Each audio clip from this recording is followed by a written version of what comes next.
Merci mon petit Jeff. Neurotypique, est-ce que c'est cela mon cher Bernard? Ben non, hein, c'est encore moi qui ai la bonne définition, évidemment. Hein. C'est bien sûr.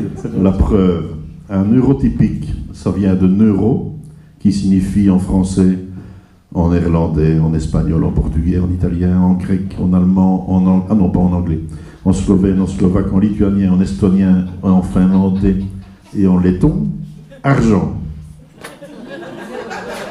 Le euro est l'unité monétaire principale divisée en centimes. Et typique, qui signifie qui est caractéristique de quelque chose. Par exemple, une attitude typique.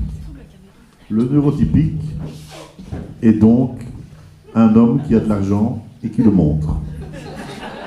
Pourquoi un homme? Eh bien parce que les femmes ne sont pas comme ça. Le neurotypique a donc une villa 4 façades, un garage de voitures communiquant avec l'intérieur, comme ça il n'est pas mouillé quand il rentre chez lui après une réunion, une berline de marque allemande en général, une Mini Cooper pour madame et une voiture de sport, de préférence décapotable, pour les week-ends où il fait beau. Parfois, le neurotypique a une piscine, ce qui prouve qu'on peut être à la fois neurotypique et socialiste.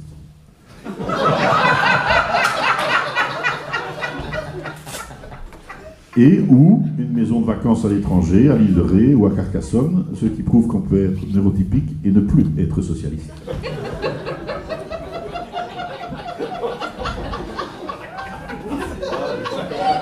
Je vois ce que tu veux dire.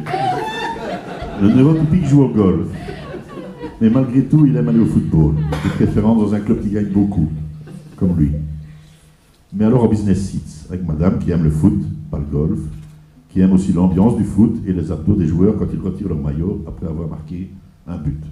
Mais t'as vu ces pectoraux, ces abdos, mon Dieu, quel beau gamin! Il est encore plus beau de tout près. Le neurotypique est en général assez taiseux, il parle peu, par souci d'économie. Il parle bas pour que l'on se penche vers lui comme un tournesol se penche vers le soleil. Le neurotypique ne fait pas de dons à 48 81 00. Il ne donne pas en général, pas qu'il ne veuille pas, mais il n'y pense pas. Quand il est jeune, il est mince, il ne fume pas, mais en général, il a un rire assez gras et assez déplaisant. Et quand il est vieux, il a une surcharge pondérale évidente, ne rit plus et disparaît sous les volutes du cigare qu'il tient toujours à la main. Mais à chaque médaille son revers. Un soir ou l'autre, le neurotypique rencontre, lors d'une soirée bien arrosée, une danseuse slave. Enfin, slave, oui, danseuse moins. À qui on a dit en descendant de l'avion qu'on va y aller, connard, se disait en français « Je vous trouve très beau ». Et à une heure indue, à force de balancer des « Je vous trouve très beau », notre neurotypique croit qu'il peut et veut refaire sa vie.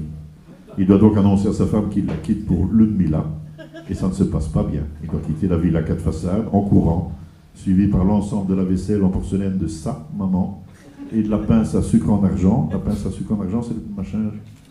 Qui a dit, je vois bien ce que c'est?